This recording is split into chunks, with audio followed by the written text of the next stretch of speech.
Hi. കഴിഞ്ഞ ദിവസം Thrissur career കാർണിവലില് കഴിഞ്ഞു വന്ന നുസ്രത് മാം ഒരു കുട്ടിയെ കുറിച്ച് വല്ലാതെ വാചാലേ ജാസർ എന്നാണ് കുട്ടിയുടെ പേര്. അപ്പൊ ഇന്ന് തൃശ്ശൂർ വന്ന സമയത്ത് എനിക്കും ആ കുട്ടിയെ കാണണമെന്നും സംസാരിക്കണം, എന്താണ് മിസ് ഇത്രയും സമയം സംസാരിക്കാനുള്ള കാരണം എന്നൊക്കെ എനിക്ക് തോന്നി. ഞാൻ ആ കുട്ടിയെ കണ്ടു.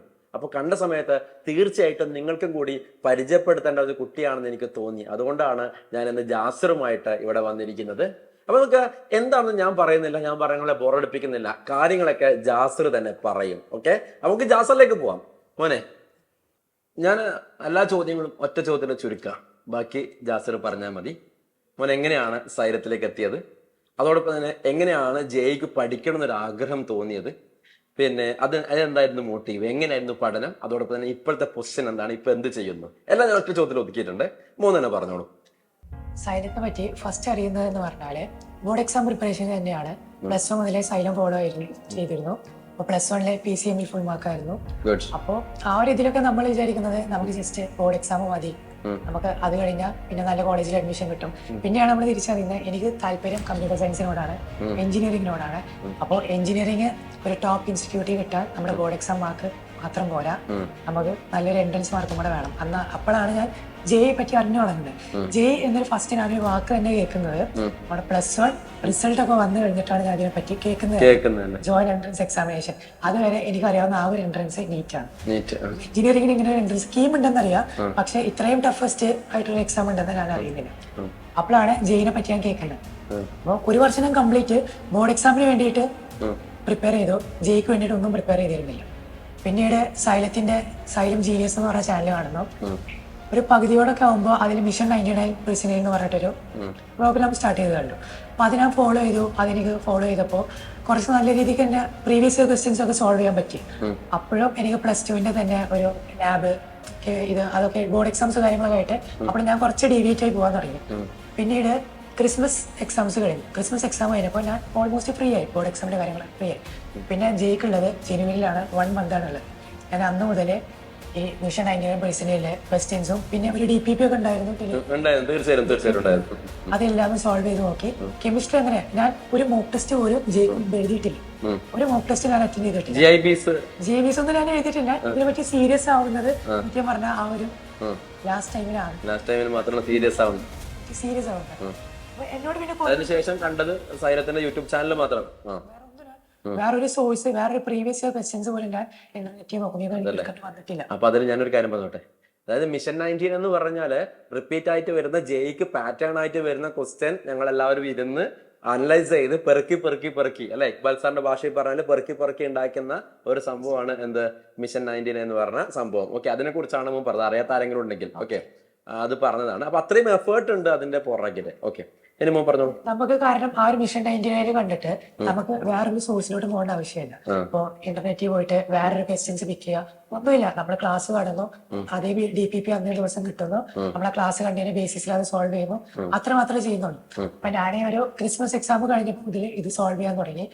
സത്യം പറഞ്ഞാൽ ഞാൻ ഒരു പകുതിയിൽ നിന്ന് ഇതിനോട് ഡീവിയേറ്റ് ആയി പോകാൻ കാരണം എന്ന് പറഞ്ഞാല് എല്ലാവരും എന്നോട് പറഞ്ഞിരുന്നു ജോയിന്റ് എൻട്രൻസ് എക്സാമിനേഷൻ ഇന്ത്യയിലെ തന്നെ ടഫസ്റ്റ് എക്സാം ആണ്, ഇവിടെ 2-3 വർഷം ആൾക്കാർക്ക് പഠിച്ചിട്ട് കിട്ടുന്നില്ല. അപ്പൊ ഇതൊന്നും ഒറ്റ ഒരു 2 മാസം 3 മാസം കൊണ്ട് പഠിച്ചാൽ കിട്ടുന്ന ഒന്നല്ല എന്നോട് എല്ലാവരും പറഞ്ഞു. അതാണ് ഞാൻ പോകുന്നത്. അപ്പൊ പിന്നെ എനിക്ക് തന്നെ തോന്നി എനിക്ക് എന്തായാലും ട്രൈ ചെയ്ത് നോക്കണം, അറ്റൻഡ് ചെയ്ത് നോക്കണം. ഇപ്പൊ കിട്ടിയില്ലെങ്കിൽ നെക്സ്റ്റ് ഇയർ റിപ്പീറ്റ് ചെയ്യാനെങ്കിലും എനിക്കൊരു പ്രാക്ടീസ് വേണം. അതുകൊണ്ടാണ് ഞാൻ സത്യം പറഞ്ഞ മോക്ക് ടെസ്റ്റും കാര്യങ്ങളൊന്നും എഴുതാൻ. എന്നോട് എല്ലാവരും പറഞ്ഞു കിട്ടത്തില്ല എന്നിങ്ങനെ പറഞ്ഞു. അത് കഴിഞ്ഞിട്ട് ഞാൻ ഇതിനോട് പഠിച്ചു. അങ്ങനെ ഞാൻ ഫസ്റ്റ് സെഷൻ എഴുതാൻ പോകുന്നു. അപ്പൊ സത്യം പറഞ്ഞാൽ കെമിസ്ട്രി ഞാൻ തുടങ്ങുന്നത് എനിക്ക് കുറച്ചേരൊക്കെ അറിയുന്ന കെമിസ്ട്രി. അപ്പൊ കെമിസ്ട്രി ഞാൻ തുടങ്ങും. സത്യം പറഞ്ഞാൽ ഞാൻ അത് കണ്ടിട്ട് ഞെട്ടി. എനിക്ക് ബോർഡ് എക്സാം എഴുതുന്ന ഒരു ഫീലാണ് ഉണ്ടായിരുന്നത്. കാരണം ഒരു എൻട്രൻസ് എക്സാമിന് തന്നെ ഇത്രയും റിപ്പീറ്റഡ് ആയിട്ട് ഇങ്ങനെ ചോദിക്കുന്നത് ബോർഡ് എക്സാം നമ്മൾ പഠിക്കുന്നത് എന്താണ്, സ്റ്റേറ്റ് സിലബസിലാണ് പഠിച്ചിരുന്നത്. ബോർഡ് എക്സാമിന് പ്രീവിയസ് ഇയർ ക്വസ്റ്റ്യൻസ് നോക്കി പോകുന്നു, അതുപോലെ തന്നെ പേപ്പറിന് വരുന്നു, ഫുൾ മാർക്ക് സ്കോർ ചെയ്യുന്നു. അതേ ഒരു അനുഭവമാണ് കെമിസ്ട്രി എനിക്ക് പറഞ്ഞപ്പോൾ ഉണ്ടായിരുന്നത്. മിഷൻ 99 പറഞ്ഞ അതേ പാറ്റേൺ സെയിം ക്വസ്റ്റ്യൻസ് വരെ എനിക്ക് റിപ്പീറ്റ് അടിച്ചിട്ടുണ്ട്.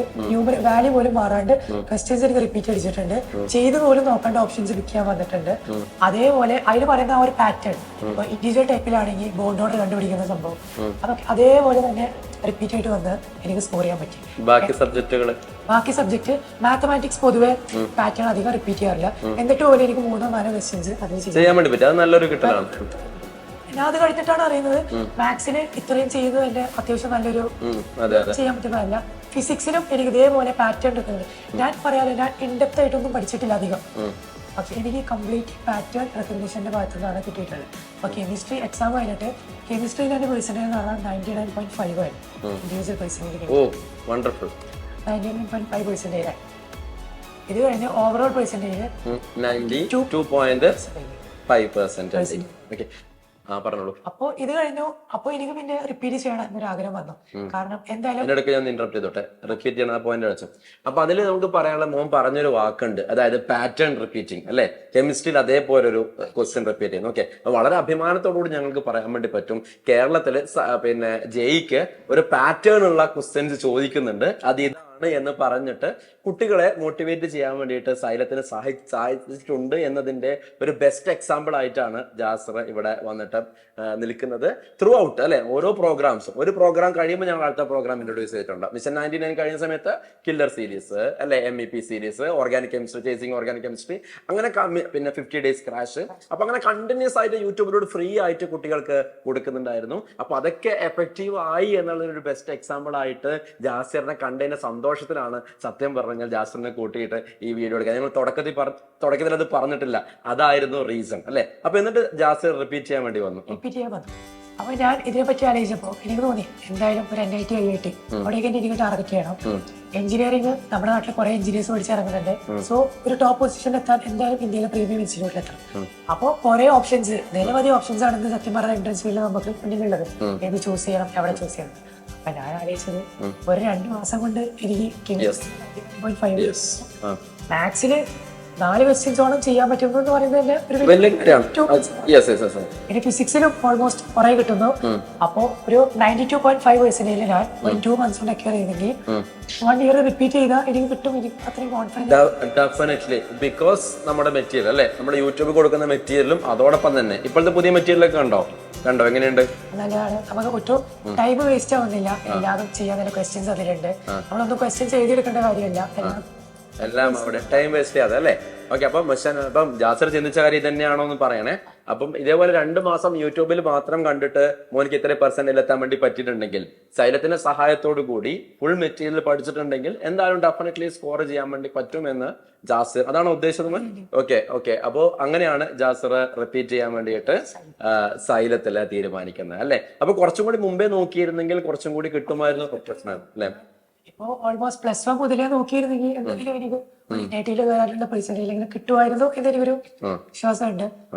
ഞാൻ കാരണം വിത്തിൻ 2 months തന്നെ ഞാൻ ഒരു പാറ്റേൺ റെക്കഗ്നീഷനിലൂടെ മാത്രം ഞാൻ ഇത്രയും സ്കോർ ചെയ്തു.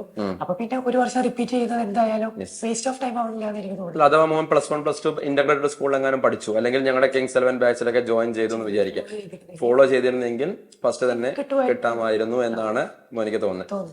അപ്പൊ എന്റെ ചോദ്യം, ഇനിയിപ്പോ ഒരുപാട് കുട്ടികൾ അകത്തും പുറത്തൊക്കെ ആയിട്ടുണ്ട്, ശരിയല്ലേ? ഇപ്പൊ ഇപ്പോഴും നമ്മളെ കേരളത്തിലെ കുട്ടികളുടെ പ്രശ്നം എന്ന് പറഞ്ഞാൽ +2 കഴിഞ്ഞാലാണ് ജെയിനെ കുറിച്ച് ചിന്തിക്കുക. പക്ഷെ മോൻ +1 കഴിഞ്ഞ് കുറച്ച് കഴിഞ്ഞപ്പോൾ തന്നെ ഡിസംബറിലെങ്കിലും ആലോചിക്കാൻ വേണ്ടി തുടങ്ങി. ഓക്കെ, അപ്പൊ എന്റെ ക്വസ്റ്റ്യൻ, കേരളത്തിലെ എല്ലാ കുട്ടികൾക്കും ഏത് ലെവലിലുള്ള കുട്ടിയായിക്കോട്ടെ, എന്താണ് ജാസറിന് കൊടുക്കാനുള്ള സന്ദേശം? 10th കഴിഞ്ഞാലാണ് സത്യം പറഞ്ഞാൽ നമ്മൾ തീരുമാനിക്കുന്നത് എഞ്ചിനീയറിംഗിലോട്ട് പോകണോ ഡോക്ടറിലോട്ട് പോകണോ. അപ്പൊ തന്നെ നമ്മളൊരു ഫൗണ്ടേഷൻ ഉണ്ടാക്കുന്നത് ഭയങ്കര ഇമ്പോർട്ടന്റ് ആണ്. പ്രത്യേകിച്ചും ജെയ് പോലെ ഒരു എക്സാമില് +1 +2 തന്നെ സൈലത്തിന്റെ ഒപ്പം ഇന്റഗ്രേറ്റഡ് ക്യാമ്പസിലൊക്കെ ചേർത്താൽ ഉറപ്പായിട്ടും നമുക്ക് നല്ലൊരു ഫൗണ്ടേഷൻ അവിടെ തന്നെ ബിൽഡ് ചെയ്യാം. ഫൗണ്ടേഷൻ ബിൽഡ് ചെയ്താൽ പിന്നെ എല്ലാതും കുറച്ച് സിമ്പിൾ ആണ്. നമുക്ക് നല്ല ബേസിക്സ് ഉണ്ടെങ്കിൽ ഏതൊരു കാര്യമാണെങ്കിലും പഠിച്ചെടുക്കാൻ എളുപ്പമാണ്. ബേസിക്സ് ഇല്ലെങ്കിൽ പിന്നെ റിപ്പീറ്റ് ചെയ്യുവാണെങ്കിലും നമുക്ക് കുറച്ചധികം എഫേർട്ട് എടുക്കേണ്ടി വരും. ഒരു ബേസിക്സ് ഇല്ലാത്തൊരു കുട്ടിയാണ്. അപ്പോ 10 കഴിഞ്ഞ് നേരെ +1 +2 ഇന്റഗ്രേറ്റഡ് ക്യാമ്പസിൽ വരുവാണെങ്കിൽ ഒരു ബേസിക്സ് ഉണ്ടാക്കാൻ പറ്റും. അതോടൊപ്പം തന്നെ ജെയിൽ നല്ലൊരു സ്കോറിംഗ് ചെയ്ത് ഫസ്റ്റ് അറ്റംപ്റ്റിൽ തന്നെ സിസ്റ്റമാറ്റിക് ആയി പഠിച്ചാൽ ക്രാക്ക് ചെയ്യാൻ പറ്റും അല്ലെ. നമ്മൾ ബേസിക്സിന്റെ കാര്യം പറഞ്ഞുകൊണ്ട് ചോദിക്കുകയാണ്. അപ്പോൾ ഇപ്പൊ റിപ്പീറ്റ് ചെയ്യുന്ന കുട്ടികൾ, ഇപ്പൊ റിപ്പീറ്റർ ബാച്ചിലാണ്, അപ്പൊ ബേസിക്സ് ശരിയാക്കി തരാൻ വേണ്ടിയിട്ട് സൈലം എന്തൊക്കെയാണ് ചെയ്യുന്നത്? ഇപ്പൊ ഒരു DPP തന്നെ ഒരു ബുക്ക് തന്നെ ഉണ്ട്, ബേസിക്സ് എന്ന് പറഞ്ഞിട്ട്. എല്ലാത്തിനും കെമിസ്ട്രി, ഫിസിക്സ്, മാത്തമാറ്റിക്സ്, അപ്പൊ എല്ലാത്തിനും അഡീഷൻ മുതൽ ഇന്റിഗ്രേഷൻ വരെയാണ് നമ്മൾ പഠിപ്പിക്കുന്നത്. അപ്പൊ ഒന്നും അറിയാത്തൊരു കുട്ടി വന്നാലും എഫേർട്ട് എടുക്കാൻ റെഡി ആണെങ്കിൽ എല്ലാം പഠിപ്പിക്കുന്നുണ്ട്. അഡീഷൻ മുതൽ ഇന്റിഗ്രേഷൻ വരെ നമ്മളെ പഠിപ്പിക്കുന്നുണ്ട്. അപ്പൊ കെമിസ്ട്രിയിലാണെങ്കിൽ പീരിയോഡിക് ടേബിൾ മുതൽ അവസാനമുള്ള കാര്യങ്ങൾ വരെ നമ്മളെ ഒരു ബേസിക്സ് കാര്യങ്ങൾ നമുക്ക് തരുന്നുണ്ട്. ഫിസിക്സിലാണെങ്കിലും അതിനാവശ്യമുള്ള മാത്തമാറ്റിക്കൽ സൈഡ് നമ്മളെ പഠിപ്പിക്കുന്നുണ്ട്. അപ്പൊ എല്ലാവരും ഫസ്റ്റത്തെ ഒരു വീക്കായിട്ട് 2 ക്ലാസ് തുടങ്ങിയിട്ട് മൊത്തം ബേസിക്സ് സ്ട്രോങ് ആക്കിയിട്ട് ചാപ്റ്ററിലോട്ട് മൂവ് ചെയ്യുന്നു. ടീച്ചേഴ്സൊക്കെ നന്നായിട്ട് പറഞ്ഞു തരുന്നുണ്ട്. ഓക്കെ, അപ്പൊ ഹൈബ്രിഡ് കോഴ്സ് സിസ്റ്റത്തെ കുറിച്ച് മോന്റെ ലാസ്റ്റ് ക്വസ്റ്റൻ ആണ്, എന്താണ് ഹൈബ്രിഡ് കോഴ്സ് സിസ്റ്റത്തെ കുറിച്ച് മോന്റെ അഭിപ്രായം എന്താ? സൈലം ചൂസ് ചെയ്യാനുള്ള ഏറ്റവും ഇമ്പോർട്ടന്റ് റീസൺ ഒന്ന് ഹൈബ്രിഡ് സിസ്റ്റം തന്നെയാണ്. കാരണം ബാക്കി എല്ലായിടത്തും ഞാൻ അന്വേഷിച്ചിടത്തോളം എന്ത് ക്ലാസ്സസ് ഉണ്ട്. അപ്പോൾ ഹൈബ്രിഡിന്റെ ഒരു ഇതെന്ന് പറഞ്ഞാല് കുറെ പേർക്ക് ഓൺലൈനിൽ പഠിക്കാനാവും ഇഷ്ടം ഉണ്ടാവാം, ചിലവർക്ക് ഓഫ്ലൈനാവും. രണ്ടും നമുക്ക് യൂട്ടിലൈസ് ചെയ്യാൻ പറ്റും. ഓൺലൈനിൽ നമുക്ക് ടൈം വേസ്റ്റ് ചെയ്യാണ്ട് തന്നെ ട്രാവലിംഗ് കാര്യങ്ങൾ നമുക്ക് പഠിക്കാൻ പറ്റും. അത് കഴിഞ്ഞിട്ട് വീട്ടിൽ നിന്ന് വർക്ക്ഔട്ട് ചെയ്യാൻ പറ്റും. പിന്നെ നമുക്ക് ഡൗട്ട് കാര്യങ്ങളും ഡയറക്റ്റ് ആയിട്ട് ടീച്ചേഴ്സിനോട് അത് ചോദിക്കാനും പറ്റും. പിന്നെ എനിക്ക് ഓൺലൈനായിട്ട് ചെയ്യുമ്പോൾ എന്ന് പറയുമ്പോൾ നമ്മൾ കൺട്രോൾ ചെയ്യാനോ ഡീവിയേറ്റ് ചെയ്ത് പോകാൻ ചാൻസ് ഉണ്ട്. ഇവിടുത്തെ മെന്റേഴ്സ് നമ്മൾ ഡയറക്റ്റ് ചെയ്യുമ്പോൾ പഠിക്കുന്നില്ലേ എത്രയാണ്, ടീച്ചേഴ്സും നമ്മളായിട്ട് നമ്മുടെ ഒരു ബാക്ക്ലോഗ്സ് ഒക്കെ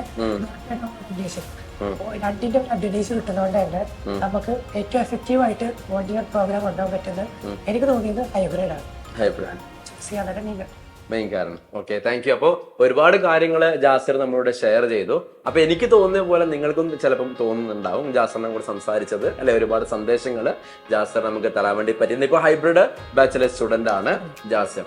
അപ്പോൾ വീണ്ടും വളരെ സന്തോഷമുണ്ട് ജാസിർ കണ്ടത്. ഞാൻ നേരത്തെ പറഞ്ഞ പോലെ തന്നെയാണ്, കാരണം ഞങ്ങൾ ഓരോ ടീച്ചേഴ്സും എടുക്കുന്ന എഫേർട്ടിന്റെ ഒരു എൻഡ് റിസൾട്ട് ആണ് ഈ പറഞ്ഞ പോലെ സൈലം 30ഓളം യൂട്യൂബ് ചാനലുകളിൽ നിന്ന് ക്ലാസ് കൊടുക്കുന്നുണ്ട്. അതിൽ ജെഇക്ക് എക്സ്ക്ലൂസീവ് ആയിട്ടൊരു ചാനൽ ഞങ്ങളാണ് കേരളത്തിൽ ആദ്യമായിട്ട് ഉണ്ടാക്കിയിട്ടുള്ളത്. അപ്പൊ അതിന്റെയൊക്കെ ഒരു റിസൾട്ട് ആയിട്ട് കേരളം ജെയുടെ കാര്യത്തിൽ എന്തായാലും മുന്നേറും എന്ന് തന്നെ നമുക്ക് ജാസിറിനെ പോലത്തെ സ്റ്റുഡൻസിന്റെ അനുഭവത്തിലൂടെ മനസ്സിലാക്കാം. ഇപ്പൊ ഇനിയും ഒരുപാട് കാര്യങ്ങൾ നിങ്ങൾക്ക് വേണ്ടിയിട്ട് കണ്ടിന്യൂസ് ആയിട്ട് ഞങ്ങൾ ചാനലിലൂടെ ചെയ്തുകൊണ്ടിരിക്കും. നിങ്ങൾ ഈ ചാനല് ഫോളോ ചെയ്തുകൊണ്ടേയിരിക്കുക. ഓക്കെ, സോ നമുക്ക് കാണാം. Thank you. അപ്പൊ താങ്ക് യു ജാസിർ.